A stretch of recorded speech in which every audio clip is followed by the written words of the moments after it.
Before time held meaning in the lands between, before even the concept of death took form, there existed something vast and incomprehensible. The Elden Ring itself, an entity that transcends simple explanation, a force so fundamental that it became the very law governing existence. This was not merely an object or a relic, it was the source code of reality, written in a language only the greatest minds could begin to fathom. The Elden Ring contained within it principles, rules, and possibilities that would shape everything that followed. In those ancient days, the Elden Beast served as the vessel of the Elden Ring's will. This creature, neither fully animal nor god, existed in a state of profound unity with the ring itself. It embodied the order that the ring provided, and through this embodiment, it maintained the delicate balance of the lands between. The world was harmonious in a way that future ages could never replicate, though perhaps this harmony was also stagnation. The Elden Beast did not rule through cruelty or dominion, but simply by existing, by being the living expression of cosmic law made flesh and light. The Elden Ring's influence manifested in what came to be known as the Golden Order, a comprehensive system of rules and hierarchy that governed all things. This order was not oppressive in its initial form, at least not in any obvious way. Rather, it was natural, as inevitable as the turning of seasons or the flow of rivers to the sea. Everything had its place in the Golden Order. Every creature, every plant, every stone understood its role in the grand tapestry of existence. There was growth, decay, and rebirth in endless cycles that seemed perfect, unchanging, eternal. The lands between themselves were shaped by this order, though the exact nature of their creation remains shrouded in mystery and myth. Some accounts suggest they emerged from the grace of the Elden Ring itself, blessed land that rose from formless void. Others imply they always existed, waiting to be ordered by the ring's principles.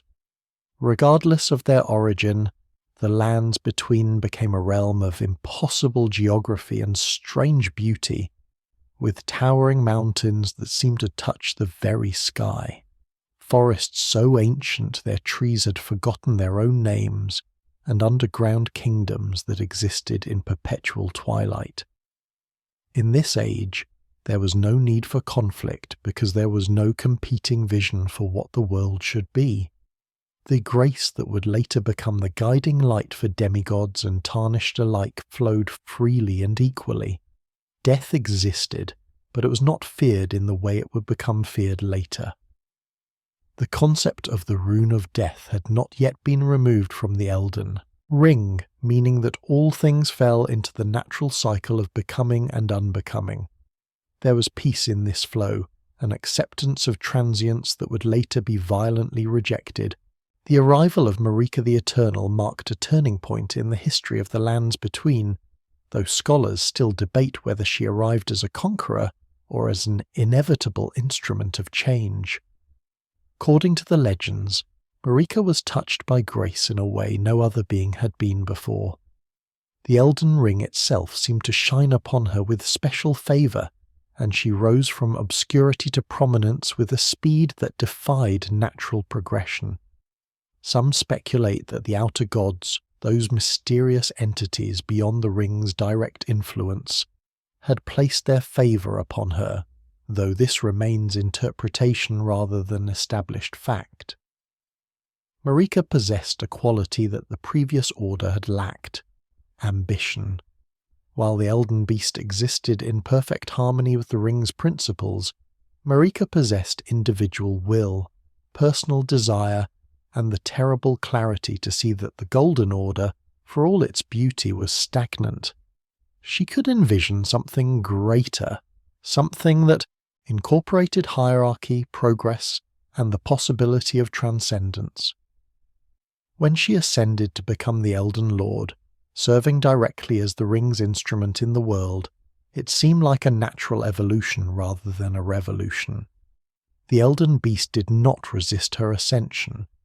This could imply that the beast understood it was time for change, or perhaps it recognized in Marika a reflection of the ring's own desire to experience something new. The ring itself is suggested by the game's own descriptions to be dynamic, containing infinite possibilities, and Marika represented a new possibility being actualized.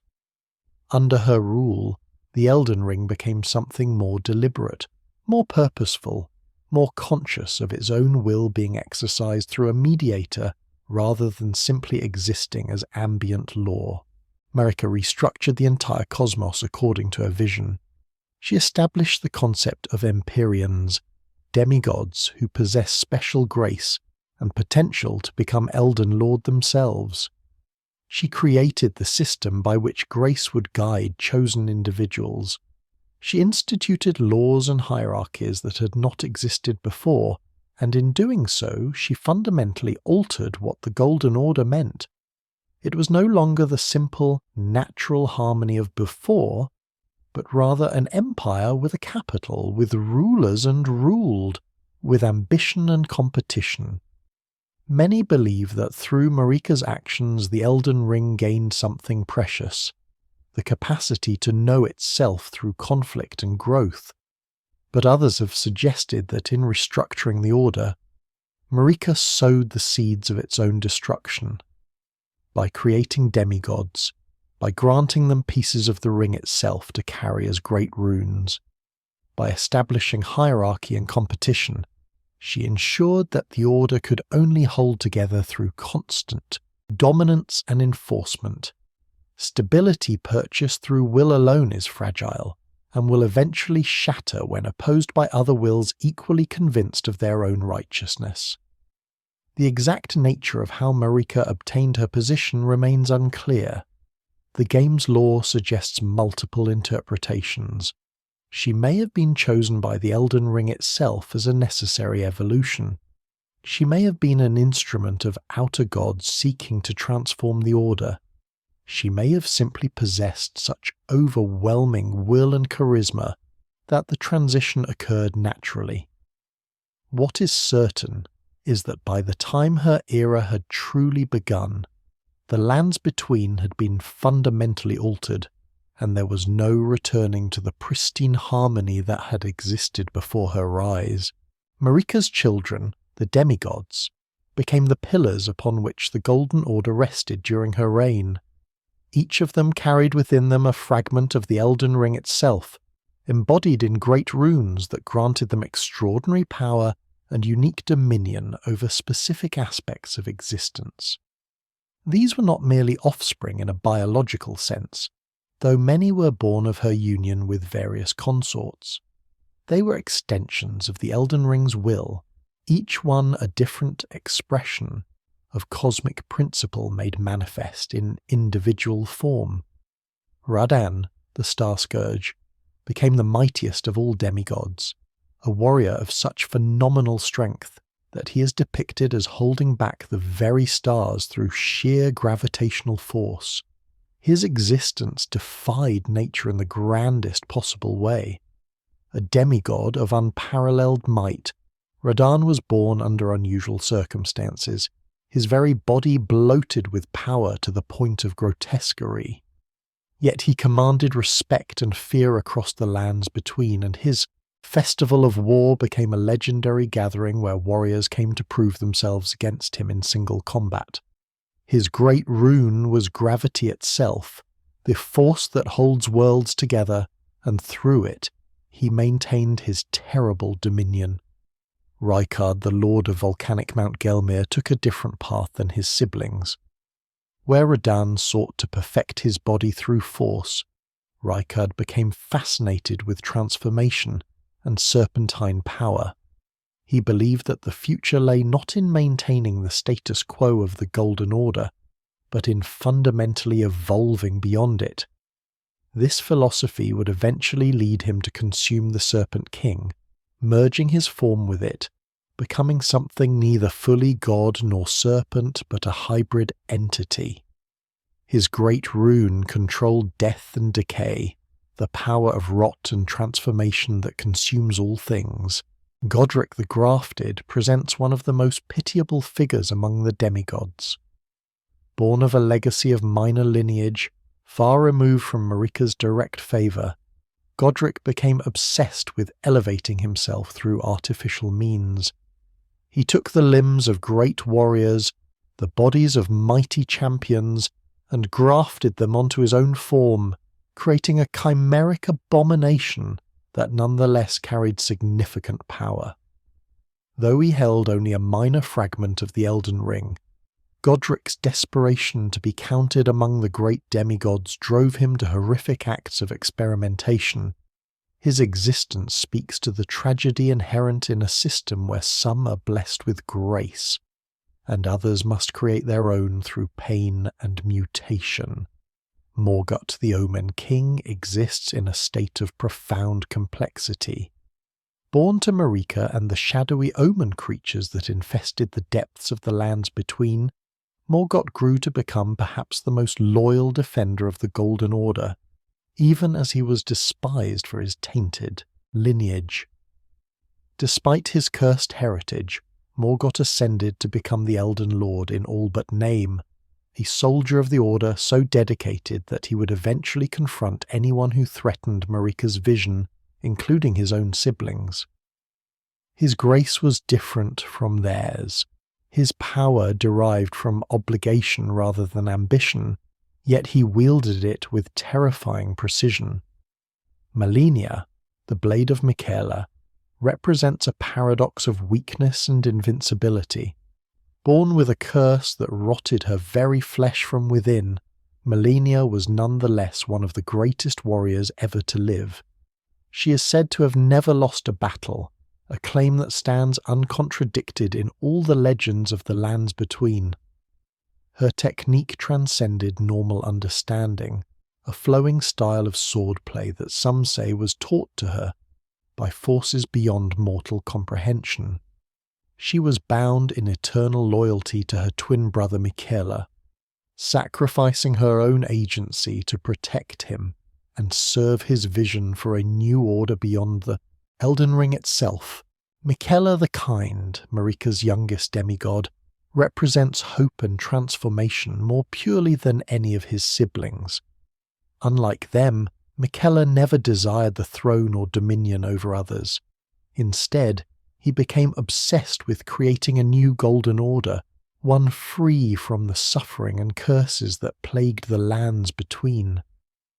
He was the god of grace and compassion, and his Erdtree, a massive golden tree that grew in secret away from Marika's sight, became a beacon of hope for those touched by forbidden curses, those afflicted with rot and scarlet corruption, and those cast out by the original order.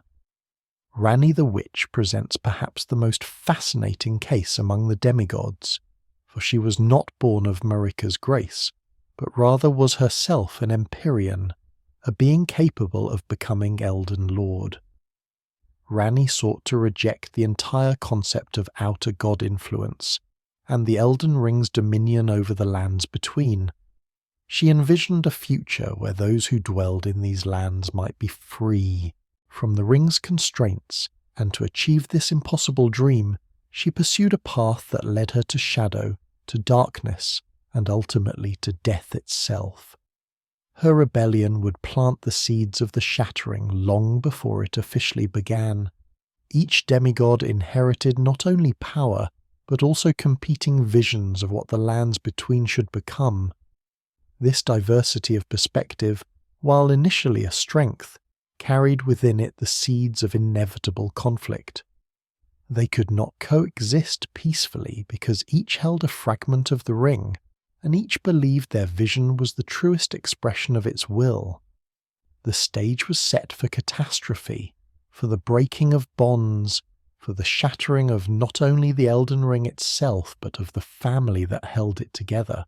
The Shattering began not with a single event, but rather as a cascade of betrayals, deaths, and transformations that fractured the carefully constructed order that Marika had built. Various accounts describe different catalysts for the collapse. Some suggest it began with Marika's apparent suicide or self-inflicted shattering of the Elden Ring itself, though accounts differ on whether this act was voluntary or coerced. Others point to Ranni's actions, her mysterious death and rebirth as a being opposed to the ring's influence, and still others blame the arrival of the Tarnished, though this may be cause and effect reversed. Marika's own actions during this period remain obscure, deliberately hidden by the very forces she once wielded with such authority. What is known is that at some point the Elden Ring itself was shattered, broken into pieces, with fragments carried by each of the demigods as great runes.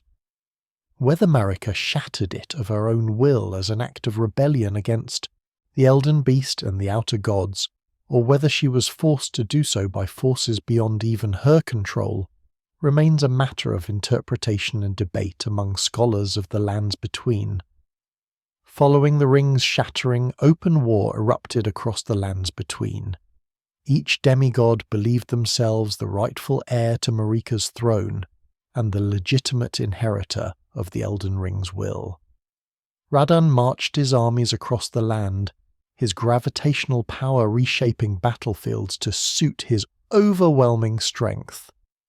Rykard retreated to his volcanic fortress, but sent corruption spreading throughout the land like a plague. Godrick gathered lesser lords to his banner, desperately grasping for significance in a war that had no place for the weak. Morgott became a wraith, a spectre of vengeance defending the Erdtree against all comers, seeking to preserve what remained of the Order. The Shattering was not a single war, but a constellation of conflicts spanning generations. Families turned against each other. Demigods who might have been allies became bitter enemies. Lands that had known peace under the unified rule of the Golden Order descended into chaos and suffering. The Scarlet Rot, which had been growing in secret for ages, finally broke free during this period of weakness, spreading corruption and mutation across swaths of the lands between. Areas touched by the rot became nightmarish wastelands where normal laws of nature ceased to apply. Miquella's vision of a new order found little purchase during this period of raw conquest and dominion. While he built his Erdtree and attempted to offer sanctuary to the suffering, his actual influence was limited.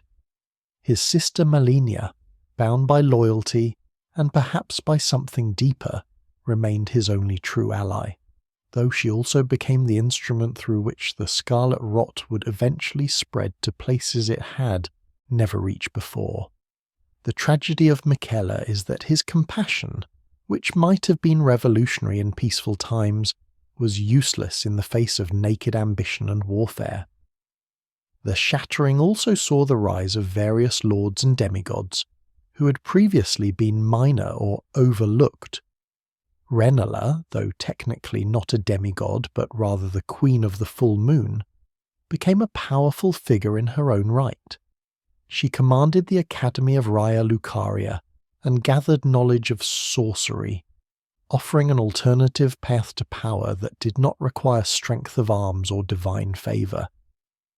The Academy became a haven for scholars and mages, a beacon of intellectual power in a world that seemed increasingly dominated by warriors and warriors alone. During the Shattering, Marika herself became increasingly isolated and mysterious. Some accounts suggest she was imprisoned within or beneath the Erdtree, sealed away by forces loyal to the Elden Beast or by the Outer Gods themselves. Others propose that she withdrew from the world deliberately, disgusted by what the Golden Order had become under her rule, or perhaps by what she had become in order to establish it.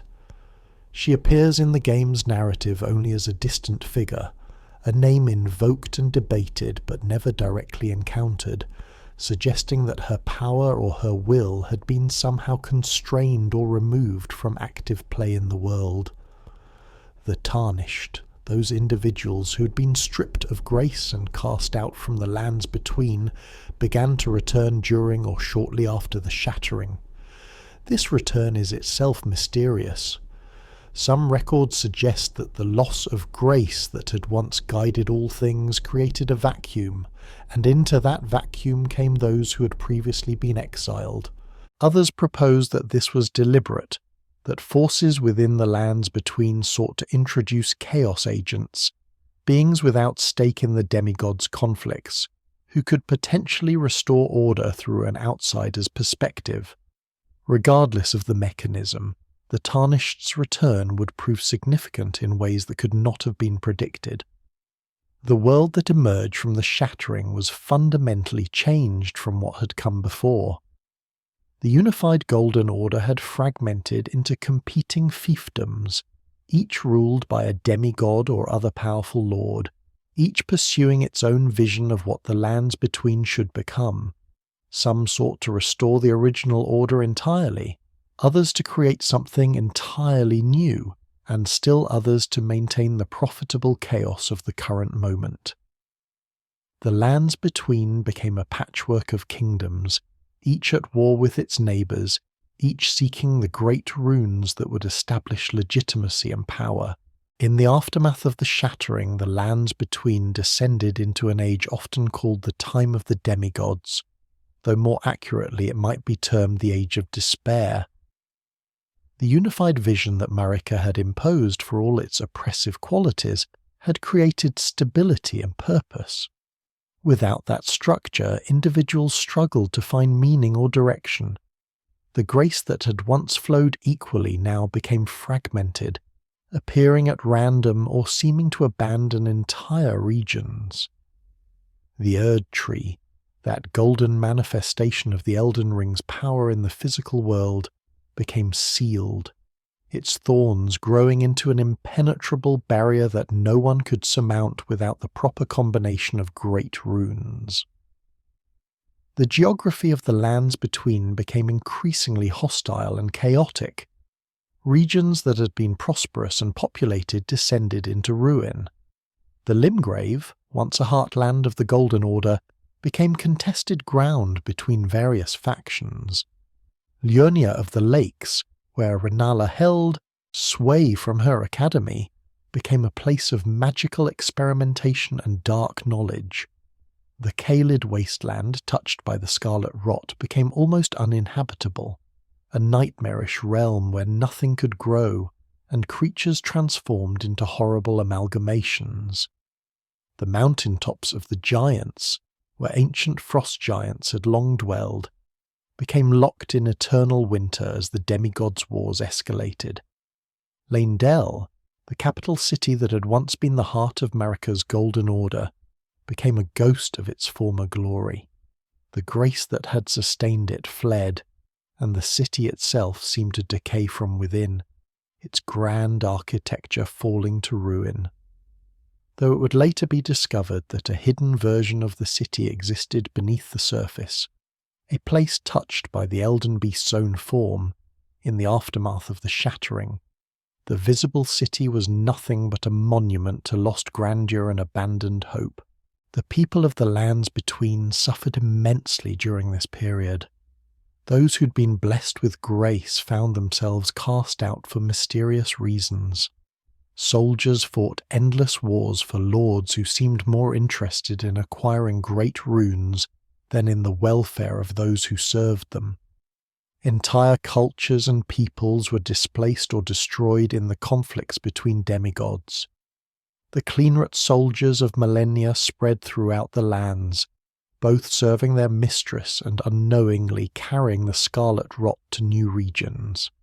The Godwyn family, though having lost the demigod Godrick early, continued to exert significant influence through their remaining members and their control of various territories.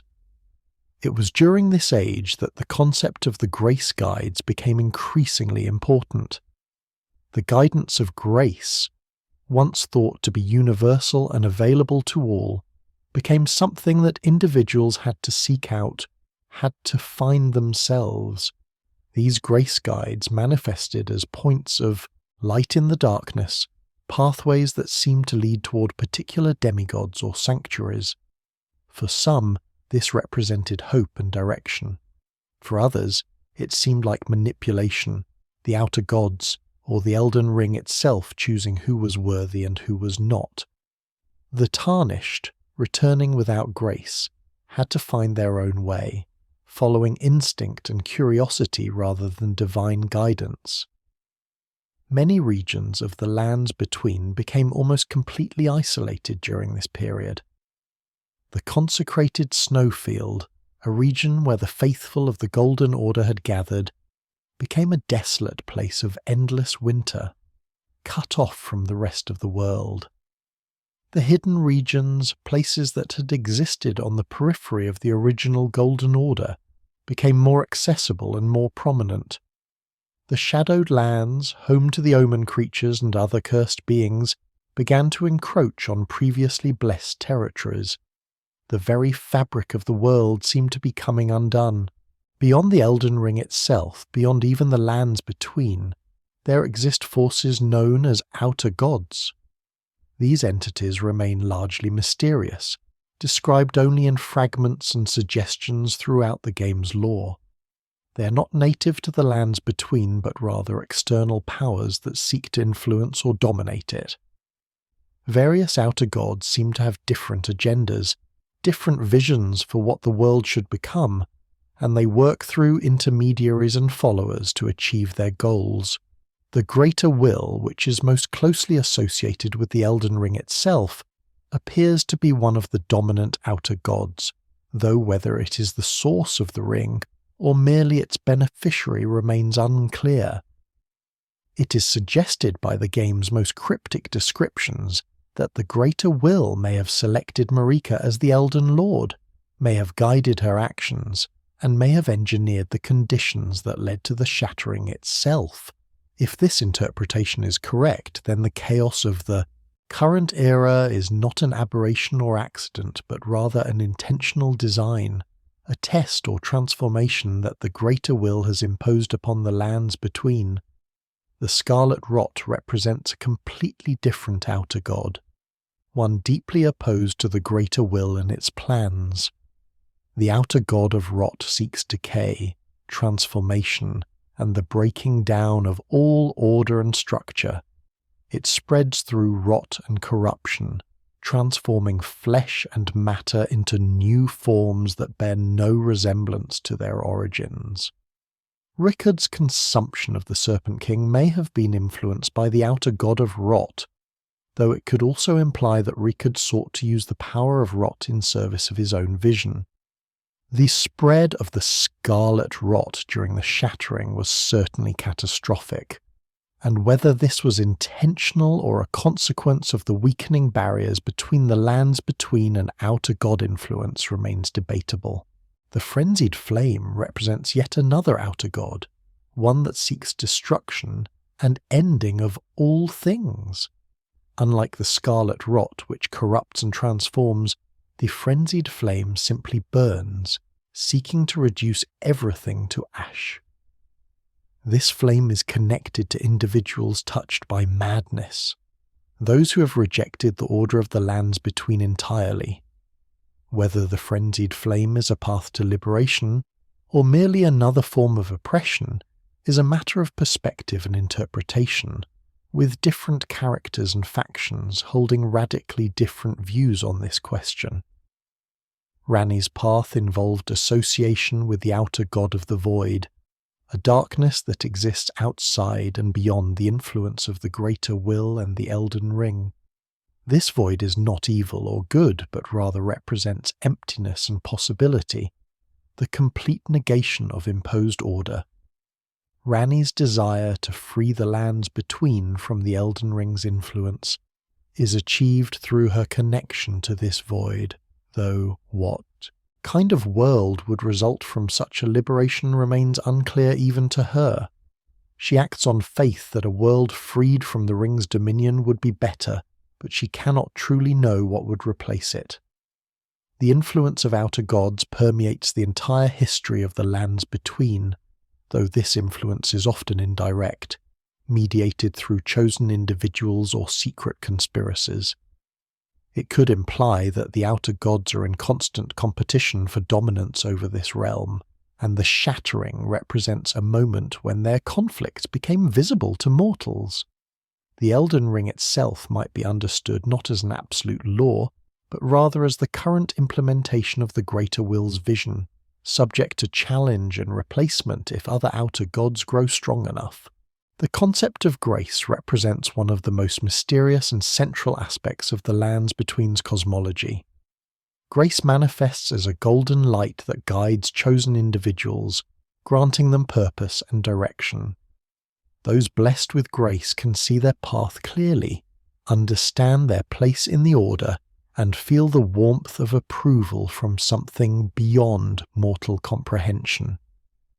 The loss of grace is therefore one of the most profound traumas that can befall an individual in this world, leaving them untethered, purposeless, and seemingly rejected by the very forces that govern existence.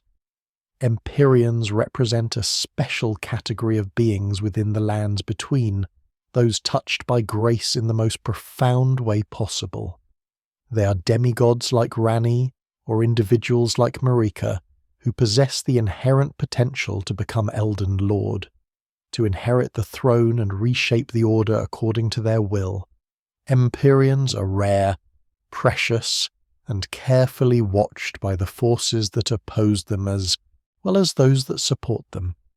Each Empyrean carries within them the possibility of revolution or renewal, making them targets of manipulation and interest from multiple quarters.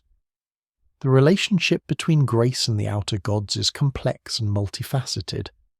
Grace seems to function as a tool of divine selection, a method by which the outer gods or the Elden Ring itself identifies and elevates individuals to positions of importance and power. However, the removal of grace from the Tarnished at some point in the past suggests that this selection can be withdrawn, that favour can be lost, and that the system is not as absolute as it might initially appear.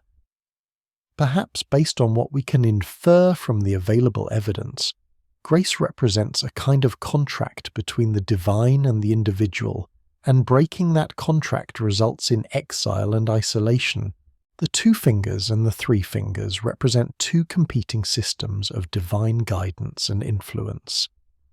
The 2 fingers are the manifestations of the Greater Will's will, ancient beings that communicate directly with the outer god and relay its intentions to chosen intermediaries and leaders. They are fragile, old, and by the time of the game's events, scattered and diminished from their former power. The 3 fingers, by contrast, represent chaos and the ending of order. They are associated with madness and the frenzied flame, and their touch brings fire and destruction to all who receive it. The guidance of grace that appears to the Tarnished throughout the game is a mystery in its own right. The Tarnished begins without grace, cast out and exiled, yet grace returns to them, seemingly guiding them toward the Erdtree and a confrontation with demigods and lords. This resurrection of grace could imply that the Tarnished are special, chosen for a specific purpose by forces that previously rejected them. Alternatively, it could suggest that the system of grace is losing its coherence and precision, that the barriers between chosen and unchosen are breaking down. The Tarnished status as someone without status becomes their greatest asset, allowing them to operate outside the normal hierarchies and limitations of the established order. The question of whether grace represents genuine benevolence or merely another form of control remains unanswered. Those blessed with grace experience it as warmth and approval, but they also become bound to the system, invested in its continuation, unable to imagine alternatives. Those without grace, the Tarnished and the Omen, are free in a sense, but their freedom is purchased through suffering and rejection. Neither state is purely superior to the other, and the game's narrative seems to suggest that individuals must choose which kind of existence appeals to them more, which form of truth they are willing to accept. The Erdtree stands at the literal and metaphorical centre of the lands between, a massive golden tree that reaches toward the sky and whose roots extend deep into the earth and beyond. This tree is not merely a physical object, but rather a manifestation of the Elden Ring's presence in the material world, a constant reminder of the divine order that governs all things. The tree is sealed, its thorns forming an impenetrable barrier that prevents entry to the Leyndell capital and the Elden beast itself that dwells at its heart. The sealing of the Erdtree is not natural, but rather a deliberate act of protection or imprisonment, depending on perspective. It could imply that those who sought to preserve the Golden Order sealed it to prevent others from challenging it, or conversely that it was sealed to prevent the Order from harming those outside. Either way, the sealed tree represents a barrier between the mortal world and the seat of divine power. Only those who have gathered sufficient great runes can open the tree's thorns, suggesting that the divine order will only yield to those who have proven themselves worthy by accumulating power and achieving victory over other demigods. Beneath the Erdtree lies another world, a hidden realm where the true form of the Elden Beast resides. This underground city of Leyndell appears to be a perfect reflection of the surface city, but one untouched by decay and ruin, a place where the Golden Order still holds perfect sway.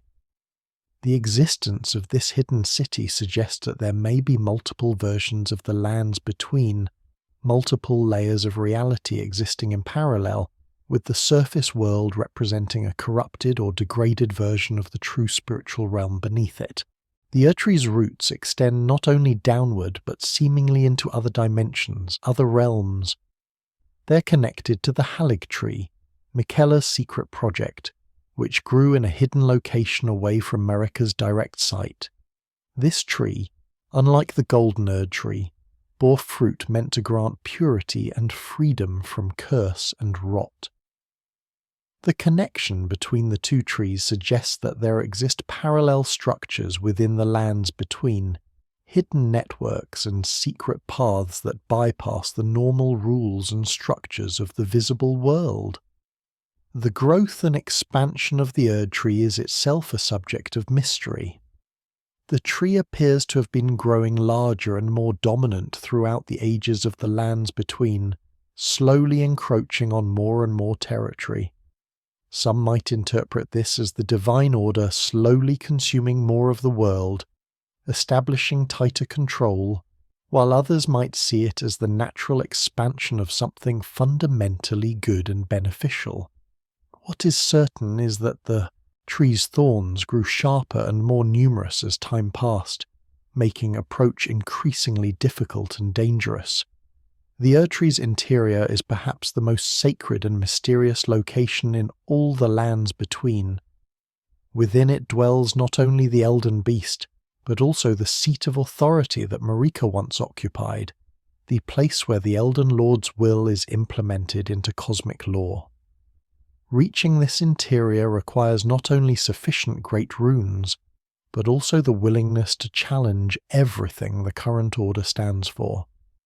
The tree itself seems to resist intrusion, its thorns growing to block passage, its very essence opposing those who would enter without proper authorization and status. The journey toward becoming Elden Lord is not a simple path, but rather a constellation of choices, battles, and realizations that accumulate over time. For the Tarnished, without initial grace or clear direction, this journey begins with a realization. They too can be Elden Lord. They too can challenge the demigods and claim the great runes necessary to approach the Erdtree. This realization is revolutionary because it suggests that the status of Elden Lord is not fixed, not guaranteed to any particular demigod by virtue of birth or divine favor. The demigods themselves each pursue their own versions of what becoming Elden Lord means to them. Radahn seeks to embody pure strength, to become the undisputed greatest warrior in all the lands between. Godrick desires validation and respect, hoping that accumulating power might finally grant him the status he craves. Rykard envisions transformation and transcendence beyond the limitations of mortal form. Morgott works to preserve what exists, to restore the sealed Erdtree and rebuild the Golden Order as it was.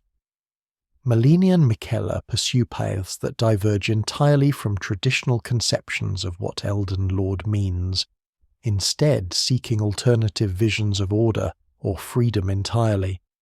The great runes themselves function as evidence of worthiness, tokens that prove an individual has defeated other powerful beings and accumulated significant power.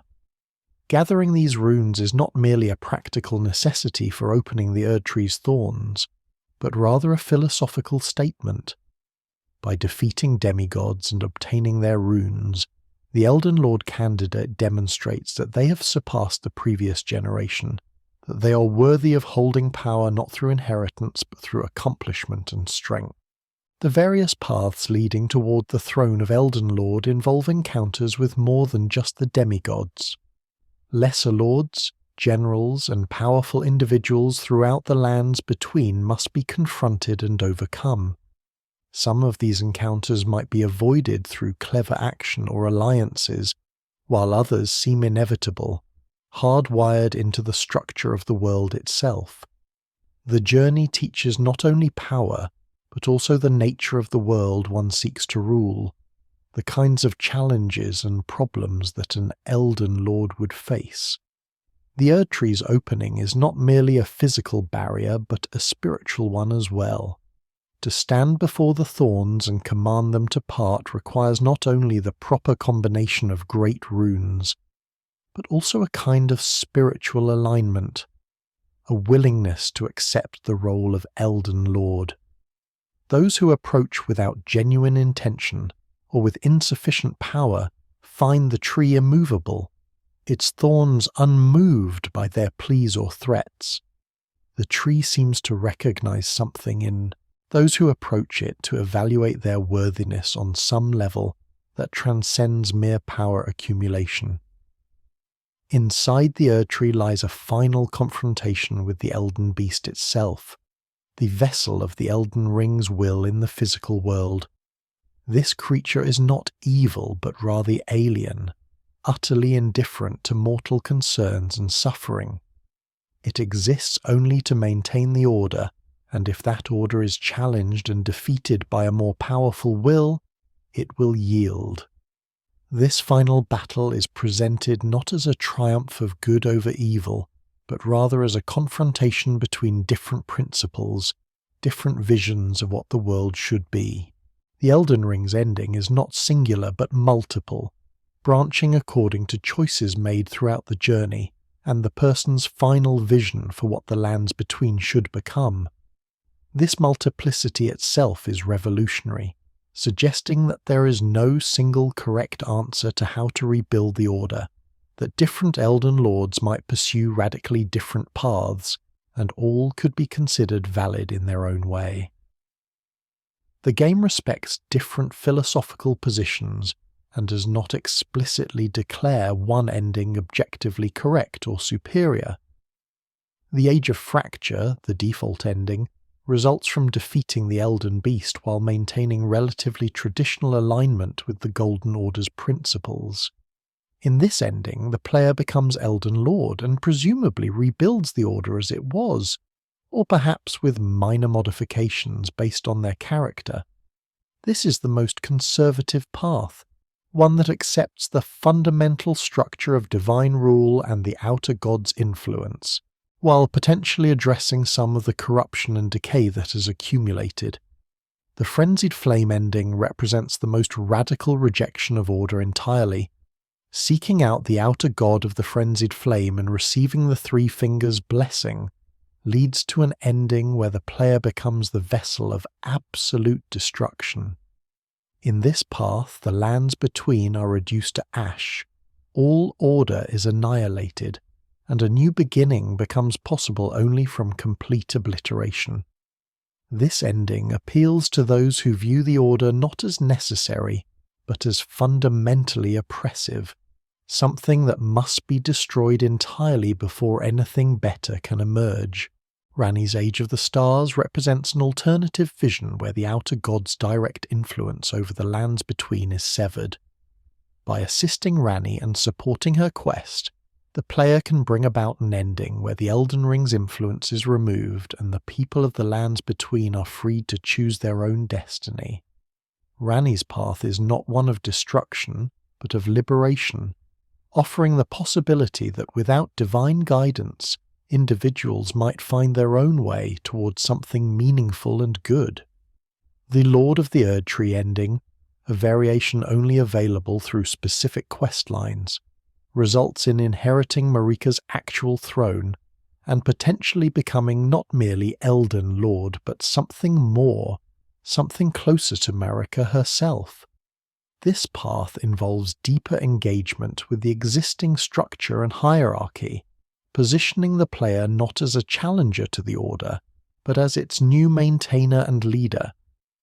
It acknowledges that the system, while flawed, contains within it the possibility of benevolent rule. The Age of Despair, sometimes referred to as the bad ending, occurs when the player approaches the Elden Throne with insufficient great runes, or with specific items that mark them as cursed or omen.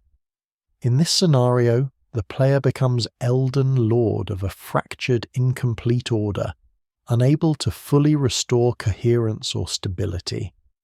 This ending suggests that there are costs to ascending without proper preparation, that rushing toward power without genuine understanding might result in a hollow victory.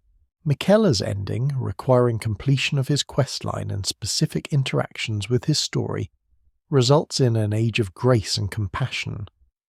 By assisting Miquella and potentially becoming his consort or vessel, the player helps establish an order built on mercy and healing rather than strength and conquest. This ending represents perhaps the most hopeful vision, one where the problems of the previous ages might be addressed not through force, but through compassion and understanding. The different endings are not presented as narrative failures or successes, but rather as legitimate different paths, each with their own philosophical grounding and implications. This design choice reflects the game's fundamental message about choice and agency. Just as the outer gods compete to influence the lands between, according to their visions, so too do the different endings represent different possibilities, different futures that might emerge depending on the choices made by the Elden Lord candidate. The multiplicity of endings also suggests that the lands between's future is not predetermined, not locked into a single inevitable conclusion. While the outer gods and the Elden Ring certainly seek to influence events, they do not control them absolutely. Space exists for individual will, for unexpected alliances, for the possibility of genuine change and transformation. The Tarnished, as an outsider without previous stake in the system, is perhaps the only being who can freely choose among these possibilities without being constrained by loyalty, bloodline, or predetermined role. The history of the lands between, from the age of the Elden Ring through the chaos of the Shattering and into the uncertain future, tells a story about power, order, and the cost of existence itself. The Golden Order was not evil, yet it was also never truly stable or just. Marika's vision created hierarchy and meaning, but hierarchy inevitably creates suffering for those at the bottom. The demigods inherited power without earning it, yet they were still capable of genuine vision and conviction. The Tarnished arrive without status, yet this freedom from predetermined role grants them possibilities that others cannot access. Throughout the ages of the lands between, individuals struggled against the systems that constrained them, and within those systems to create meaning. They formed alliances and betrayals, pursued personal visions with courage and conviction, and in doing so changed the very nature of the world around them. The outer gods watch from beyond, competing for influence, but unable to control the world completely. The Elden Ring provided structure and lore, but this structure was never perfect and always subject to challenge. The choice facing the Tarnished at the end of their journey is not truly a choice between good and evil, between right and wrong, but rather a choice about what kind of world they wish to help create. Will the lands between be ordered or free? Will it be guided by compassion or strength? Will it seek to preserve what exists or transform it entirely? These are not questions with correct answers, but rather questions that each individual must answer for themselves based on their own understanding of justice, beauty, and meaning. As dawn approaches, allow this history to settle gently into your mind. The lands between will continue, whether ruled or free, whether whole or shattered. The cycle of order and chaos continues eternally, and what we choose in the face of that cycle defines not only our own fate, but the fate of those who come after. The Elden Ring's call echoes across the ages, calling for ambition, calling for change, calling for those with the will to shape the world according to their vision. Rest now in the knowledge that the lands between story is still being written, still unfolding, still subject to change based on the choices of individuals like yourself. Close your eyes and let the golden light of the Erdtree's grace wash over you, whether you move toward it or away from it, whether you seek to preserve it or burn it away. The future is not fixed, and possibility remains infinite. Good night, Tarnished. May you find grace in the darkness or forge your own path without it. May your journey through the lands between lead you toward whatever vision of truth you hold most dear. The long rest awaits, and with it, dreams of those golden days, those terrible wars, and those infinite possibilities yet to unfold.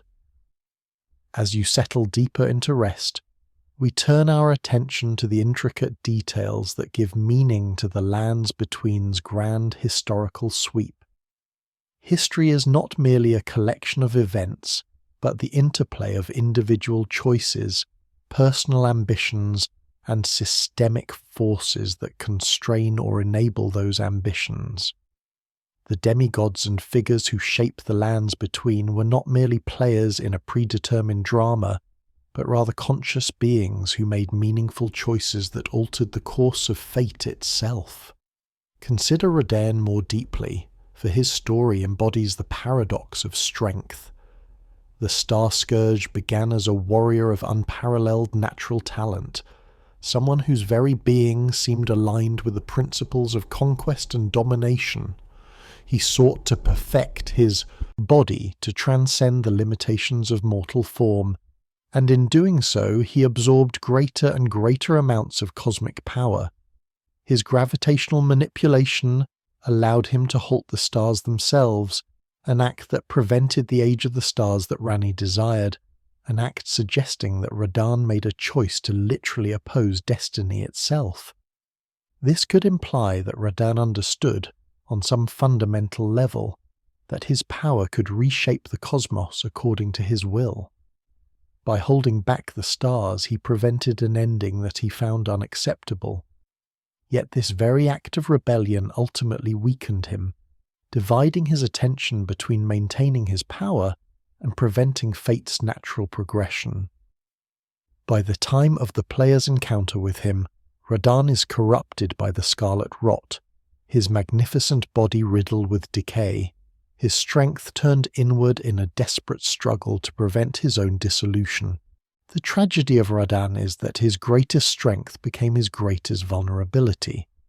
His power was so immense that it could not be contained, could not be stabilized. He required constant effort to maintain his form, constant consumption of more power to prevent collapse. This speaks to a fundamental truth about ambition itself, that the pursuit of absolute power, taken to extremes, inevitably leads to destruction. Radahn did not fall because he was weak, but because he sought to be strong without limit, and the universe has limits on what individual forms can contain. Rynad's transformation into the Serpent King presents a different kind of tragedy, one rooted not in ambition, but in intellectual curiosity taken to monstrous extremes. Rykard believed that the future lay in evolution, in transcendence beyond the limitations of demigod form. He believed that by merging with the Serpent King, by becoming something hybrid and transformed, he would achieve a higher state of being.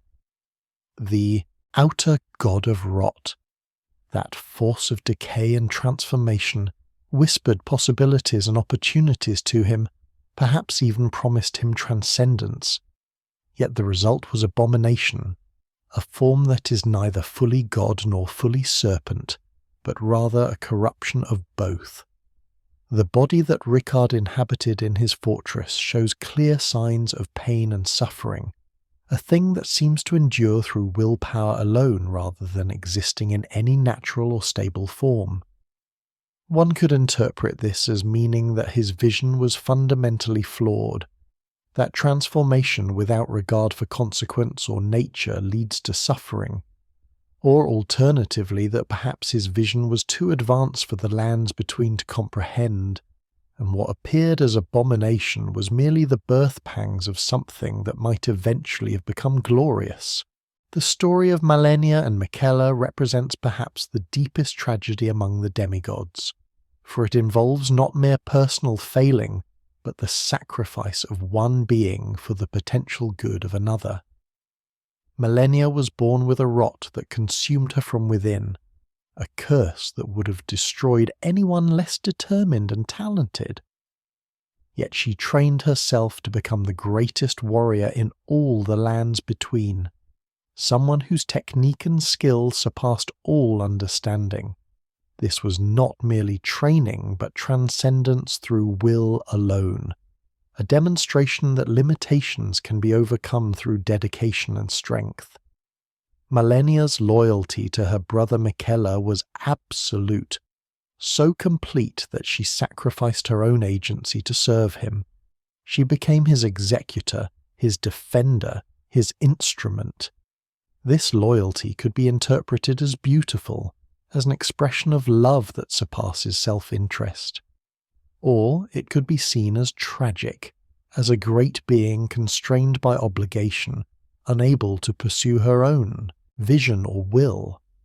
The question of whether Malenia's existence was ultimately fulfilling or ultimately wasted depends entirely on how one values individual agency versus service to something greater than oneself. Miquella, by contrast, possessed a vision grounded in compassion and transformation.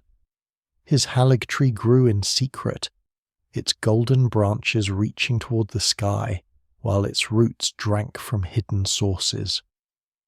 This tree represented his dream of a new golden order, one where curses would be lifted, where suffering would be diminished, where grace would be equally available to all regardless of their status or lineage.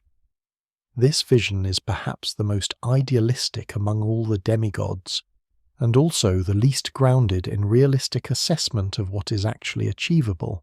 Miquella's problem, if it can be called that, is that he desired to become a god without fully understanding what godhood entails.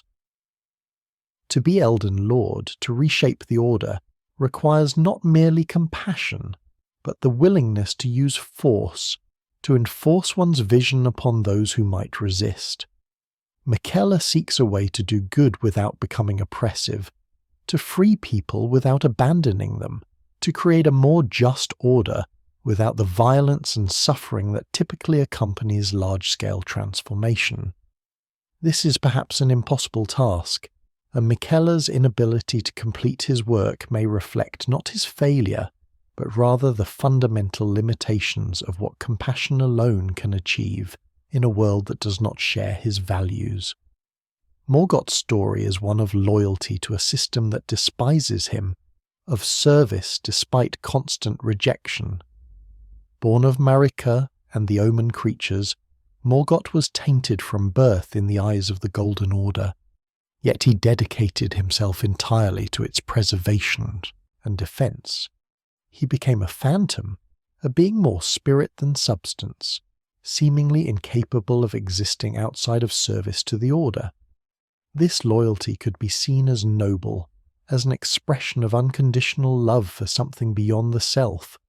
It could also be seen as deeply pathological, as an internalization of the very system that rejected him, a kind of Stockholm syndrome writ cosmically. The question of whether Morgott's loyalty is reciprocated remains ambiguous. The Elden Beast, or the greater will that it represents, seems utterly indifferent to his suffering, willing to allow him to endure rejection and pain in service of Order maintenance. Yet Morgott seems to find meaning in this service, to believe that his suffering has purpose, that his role matters. Whether this belief is grounded in reality, or is merely a coping mechanism for an unbearable situation, is left deliberately unclear by the game's narrative, allowing players to interpret Morgott's existence as either inspiring or tragic. The Golden Order, as established by Marika and inherited by the demigods, contained within it fundamental contradictions that made its long-term stability impossible. The Order claimed to be natural, inevitable, a reflection of cosmic law itself, yet it was established through will, through conscious choices made by individuals who sought to reshape reality according to their vision. This contradiction between claiming to represent inevitable law and actually representing chosen structure is the core conflict that drives the game's entire narrative. The Order's treatment of the Omen creatures exemplifies this contradiction most clearly. The Omen were despised by the Golden Order, seen as aberrations, curses upon the land. Yet the Omen were created or emerged within the Order itself, suggesting that something within the Order's fundamental principles produced beings that the Order then rejected and marginalized. This could imply that the Order contains within itself the seeds of its own opposition, that its attempt to enforce a particular vision of purity and correctness inevitably produces failures and aberrations that must then be violently suppressed. The sealing of the Rune of Death from the Elden Ring represents another fundamental contradiction. By removing the ability of things to truly die, Marika sought to stabilize the Order, to prevent the endless cycle of creation and destruction that had characterized the previous age. Yet this removal of death created problems of its own. A world without death becomes stagnant, populated by beings who cannot truly change or transform, locked into endless repetition. The removal of death from the Order was presented as good, as a blessing, yet it may have been one of the greatest curses the lands between ever suffered. The relationship between the Tarnished and the Order reveals yet another contradiction. The Tarnished are presented as having lost grace, as having been rejected by the Order, cast out into exile, yet they are also capable of returning, of regaining grace, of ultimately becoming Elden Lord themselves. This suggests that either the Order made an error in rejecting them initially, or that its rejections are not absolute, that there exists space for redemption and return. If the Order can err in its judgments of who deserves grace, then the entire system of grace as divine judgment becomes questionable. Perhaps grace is not truly divine judgment, but merely arbitrary power, favour granted or withdrawn based on criteria that have nothing to do with actual worthiness. The question of what made the Tarnished lose grace in the first place is never explicitly answered. Some accounts suggest they were stripped of grace for unknown transgressions. Others propose that they were excluded from grace through no fault of their own, merely by circumstance of birth or background. Still others hint that the Tarnished may have rejected grace themselves, choosing exile rather than accepting the Order's constraints. This ambiguity is powerful because it forces each player to interpret the Tarnished's status differently, to understand their position in the world according to their own philosophical framework. The redemption, or ultimate ascension of the Tarnished, could be interpreted as suggesting that grace is truly available to all, that the exclusion was temporary or mistaken, and that the Order can be healed and made just through proper leadership. Alternatively, it could be interpreted as suggesting that the Tarnished never actually lost grace, that they were always chosen, always special, and their journey is merely the fulfillment of a plan established long before their memory begins. Or, most radically, it could suggest that the Tarnished become Elden Lord precisely because they were never bound by grace to begin with, their freedom from divine favour actually their greatest strength. The Scarlet Rot represents more than merely a disease or a destructive force. It embodies a principle entirely opposed to the Golden Order's principle of stability and hierarchy. Where the Order seeks to establish fixed categories, clear hierarchies and stable forms, the Rot seeks constant transformation, dissolution of boundaries, and the merging of all things into new configurations. The Rot does not seek to preserve or to rule, it seeks to break down and remake. The history of the Scarlet Rot within the lands between is itself mysterious and layered. The Rot is ancient, existing long before the Shattering, present in the deep places of the world since time immemorial. Yet it remained relatively contained, limited to certain regions, kept in check by the power of the Golden Order.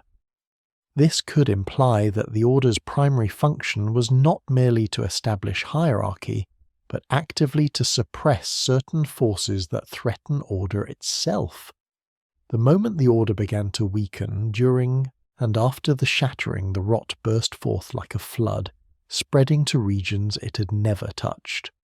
Rykard's eventual consumption of the Serpent King and his transformation into a hybrid form deeply integrated the Rot into his being. Whether Rykard sought out the Rot or the Rot sought him remains unclear. His philosophy of transformation and evolution through consumption aligns naturally with the Rot's principle of constant change. Based on what we can infer from the available lore, Rykard may have deliberately exposed himself to the Rot, seeking to incorporate its transformative power into his own vision of what he might become. The most significant moment involving the Scarlet Rot is when Radahn, the mightiest of the demigods, encountered the Rot and allowed it to infect him. Radahn had spent his entire existence seeking perfection through strength, working to perfect his body and to hold back the stars themselves. The Rot, which dissolves perfection and replaces it with transformation, became his undoing. By the time the player encounters him, Radahn is clearly suffering, clearly struggling against the Rot even as it spreads through his form. His festival of war becomes a desperate final stand, one last demonstration of strength before the Rot inevitably consumes him entirely. Radahn's encounter with the Rot suggests that no form, however perfect or powerful, can ultimately resist transformation and change. The Rot is not a disease that can be cured, but rather a principle of existence that eventually claims all things. In this sense, the Rot could be interpreted as representing the inevitability of entropy, itself the tendency of all ordered systems to eventually dissolve back into chaos. The Golden Order's attempt to prevent death and maintain perfect stability is ultimately shown to be futile in the face of forces like the Rot. Malenia's role in spreading the Scarlet Rot further complicates our understanding of the Rot's nature. Malenia was not seeking to spread corruption. She was bound by loyalty to her brother Miquella, and his vision of compassion and healing. Yet her very actions, perhaps inevitable given her condition and her environment, resulted in the spread of rot to new regions. This suggests that the rot is not something that can be controlled through will alone, that it operates according to its own logic and spreads not through malice, but through the simple mechanics of existence. The rot is not an enemy that can be defeated, but a force that must be understood and worked with, or against, according to one's principles. The sites of grace that appear throughout the lands between function as more than mere rest points or mechanical conveniences. They represent the physical manifestation of the Order's guidance, physical locations where the Elden Ring's influence is most concentrated and accessible. To sit at a site of grace is to experience a moment of connection with the Order, to feel grace and warmth, to find temporary respite from the dangers and difficulties of the world. The existence of sites of grace in every major region and many minor ones suggests that the Order is genuinely interested in guiding individuals toward particular destinations and goals. The sites of grace that glow with golden light seem to lead naturally toward the Erdtree, creating a path that any sufficiently motivated individual could follow. This could be interpreted as the Order being genuinely helpful and guiding worthy individuals toward their destiny. Alternatively, it could be interpreted as a system of control, one designed to channel the ambitions of powerful individuals towards specific ends, ensuring that those who rise to power are those whose ambitions align with the Order's broader goals. The fact that the Tarnished, who began without grace, can see and access sites of grace suggests that grace, while often associated with favour and blessing, may actually be more fundamentally about information and guidance. The sites of grace provide direction, but direction toward what? If one truly has free will, then having guidance toward a predetermined destination seems to eliminate that freedom. The sites of grace could be interpreted as providing the illusion of free choice, while actually guiding individuals along predetermined paths. Some theorists have suggested that the sites of grace function as a kind of surveillance system, a way for the Elden Ring or the Greater Will to track the movements and activities of those who use them. By using a site of grace, one might be volunteering to have one's movements observed and noted by the Divine Order. The Tarnished, arriving without grace, and presumably without this surveillance, would be relatively invisible to the Order until they begin using sites of grace, at which point their location and progress would become visible again. The discovery of sites of grace in unlikely places and regions that seem to oppose the Golden Order raises further questions. A site of grace appears in the Scarlet rot-infested Caelid, a region where the rot has destroyed the Order's influence. Yet the site of grace still appears, still glows with golden light, still allows the Tarnished to rest and recover.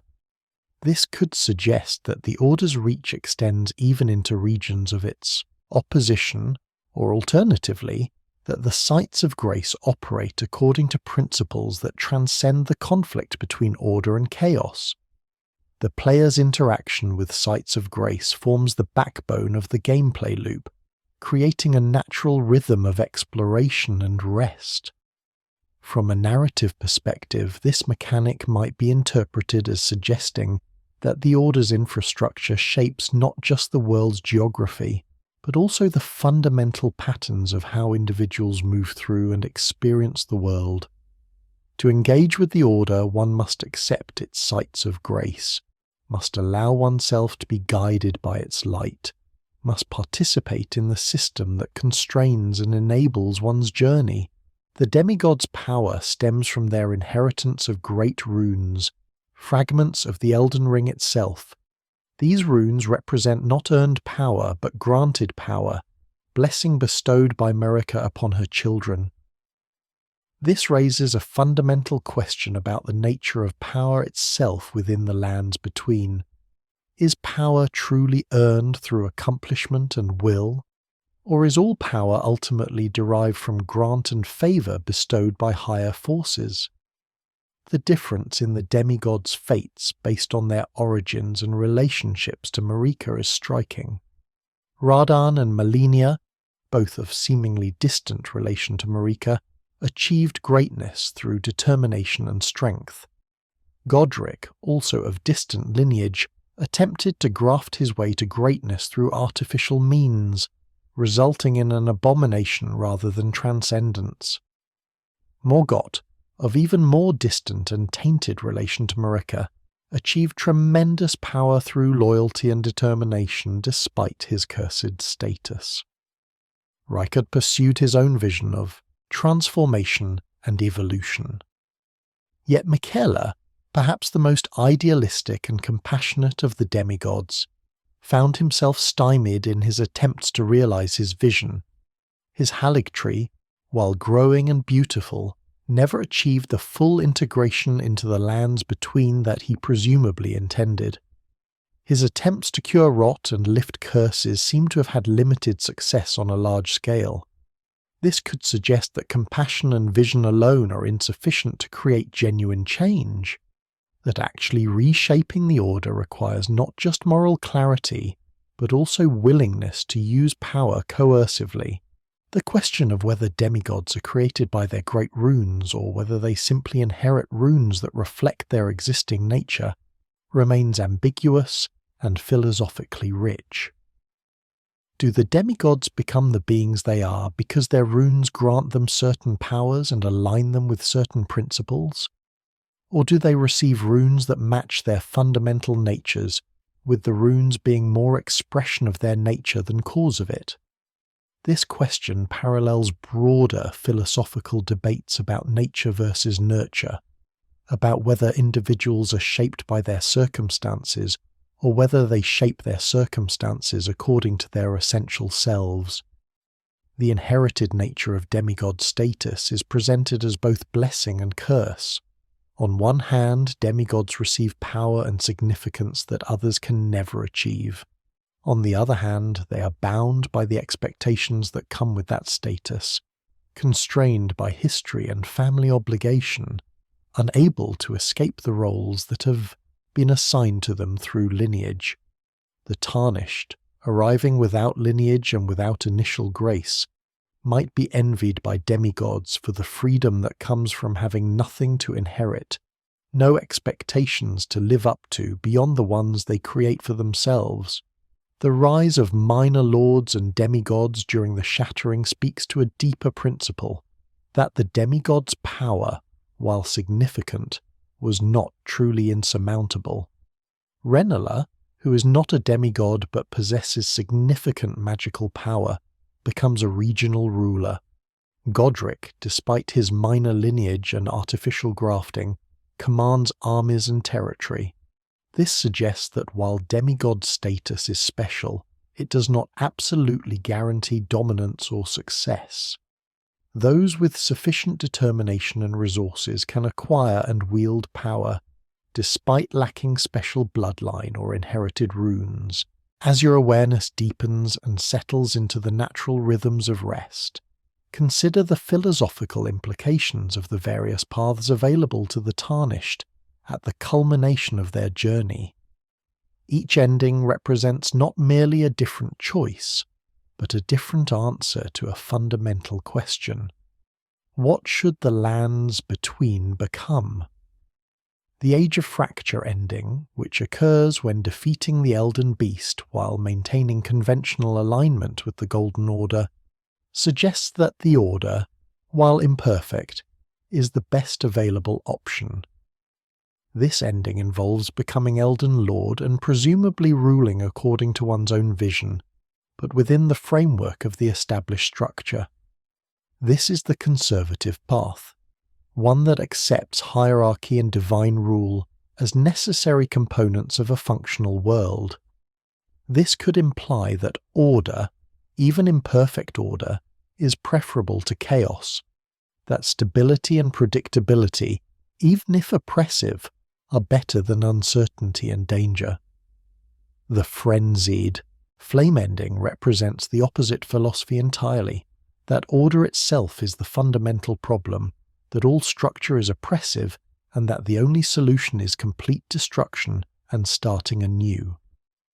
This ending is presented as the bad ending in mainstream interpretations, yet the philosophy underlying it possesses a certain brutal honesty.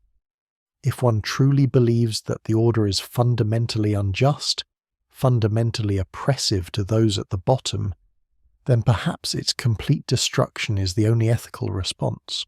Ranni's Age of the Stars offers a middle path, one that rejects the Order's authority without seeking its complete destruction. Instead, Ranni's path involves disconnecting the lands between from the outer god's direct influence, freeing mortals to choose their own destiny without divine guidance or coercion. This ending assumes that individuals, freed from external constraints, will generally make reasonable choices and that the absence of imposed order need not lead to chaos. This could imply faith in human agency and moral capacity, or alternatively, it could represent a naive optimism about what freedom truly means in practice. Miquella's ending, available through careful completion of his quest line, suggests that the Order can be transformed from within, that a new kind of Elden Lord can establish a new age built on grace and compassion, rather than strength and hierarchy. This ending assumes that the problem is not the concept of rule itself, but rather the particular kind of rule that has been implemented. A more benevolent ruler, committed to the well-being of all subjects rather than their domination, could create a genuinely better world while still maintaining the framework of cosmic order. The existence of multiple endings, and the fact that none is presented as objectively correct, reflects a sophisticated philosophical position, that there is no single answer to how society should be organized, that different individuals with different values will reasonably disagree about what kind of world is best. The game respects this disagreement and allows players to enact their own vision rather than imposing a single correct answer. In the depths of your rest, contemplate what comes after. The Lands Between's history is not linear but cyclic. The age of the Elden Ring gave way to the Shattering and the age of the demigods, which will inevitably give way to whatever age emerges from the Tarnished's choices. History repeats not exactly but in similar patterns, with ambitions rising, conflicts erupting, orders forming and dissolving. What can be inferred from this cycle is that the fundamental structures that created the problems of the previous ages may not be resolvable through individual action or even revolution. If the Order is inherently oppressive, then merely replacing the Elden Lord without changing the underlying structure might simply recreate the same problems with a different ruler. The Shattering occurred not because the previous Elden Lord was uniquely bad, but because the structure itself contained contradictions that eventually forced a confrontation and reshuffling. The Outer God's involvement in the Lands Between suggests that even dramatic changes and revolutions might not truly be free of external influence. Even Ranni's rebellion, framed as liberation from the Outer God's influence, involves alliance with another outer god, the Void.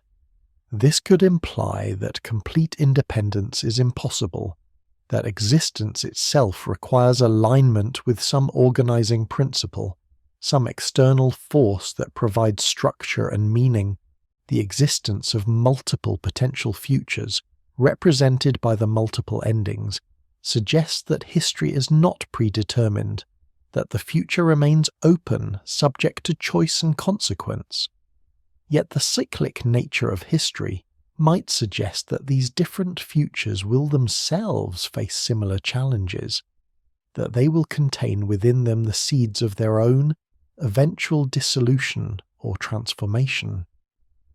The new age that emerges will eventually give way to another age, and that age to another, in an eternal cycle of creation and destruction, order and chaos. For those who will rest in the lands between, who will dream of its history and its futures, this cycle might be interpreted either as depressing or as liberating. If nothing is permanent, if all structures eventually dissolve, then perhaps this means that suffering and oppression are also temporary, that no one is condemned to endure any particular order forever. Alternatively, it might mean that achievement and success are equally temporary, that any victory is merely postponement of eventual defeat.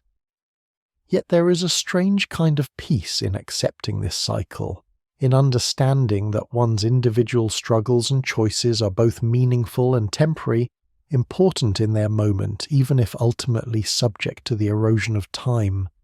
The Elden Lord you become, the age you help establish, the changes you make in the lands between, these will matter. They will shape the world for those who come after, will create the conditions that produce the conflicts and transformations of the next age. This is not immortality, but it is a kind of permanence, a way in which individual will can extend beyond individual lifetime. Let your thoughts drift now toward the deep rest that awaits you. The lands between will continue whether you guide its destiny or not. The outer gods will continue their eternal struggle for influence. The cycle of order and chaos will continue its eternal turning. Yet your choices, should you undertake the journey of the Tarnished, matter. They shape a world, alter a fate, establish possibilities that would not exist without your will and determination. The grace that guides you, or the absence of grace that frees you, is a tool or a constraint depending on how you understand it. What matters is that you choose, that you commit to a vision of what the lands between should become, that you act with conviction. Whether you seek to preserve the order, transform it, destroy it, or replace it with something entirely new, your choice is valid. The game's final message seems to be that there is no single correct answer, no objective truth about how the world should be organized. This philosophy is rare in games and in life. Most structures we encounter present themselves as inevitable, as the only possible arrangement, as reflecting natural law or divine will. But the lands between's multiple endings and competing visions suggest something more liberating, that the world is what we make it, that the future is not predetermined, that different kinds of order and chaos are possible depending on the choices of those with will and determination to enact their vision. As sleep calls to you, as your awareness settles into the peaceful darkness, carry with you the knowledge of these histories, these conflicts, these possibilities. You are a participant in creation, whether you acknowledge it or not. Your choices, both in the lands between and in the waking world you will return to, shape the future. They may be small choices, local in their effects, limited in their immediate consequences. Yet over time, the accumulated effect of individual choices creates the structure of society, the nature of the world. The Tarnished's journey is everyone's journey in a sense, the quest to find or create meaning in a world that may not provide it. The struggle to exercise will and agency in the face of systems and structures that constrain choice. The eternal question of what kind of future is worth fighting for. These are not merely questions of philosophy or fantasy, but questions that matter in your own life, in your own time, in your own lands between, whatever form it takes. Sleep now and dream of golden light and distant trees, of demigods and distant stars, of choices yet to be made and futures not yet written. The Elden Ring's call echoes through the ages, calling to those with ears to hear it, calling for action, for will, for the courage to shape the world according to your vision. Rest now, knowing that the struggle continues, knowing that the order of the world is never truly fixed, and that possibility remains infinite for those with the determination to seize it. Good night, eternal wanderer. May you wake refreshed, ready for whatever the day brings, carrying with you the wisdom of the lands between, the knowledge that worlds can be remade, and that your choices matter more than you might believe.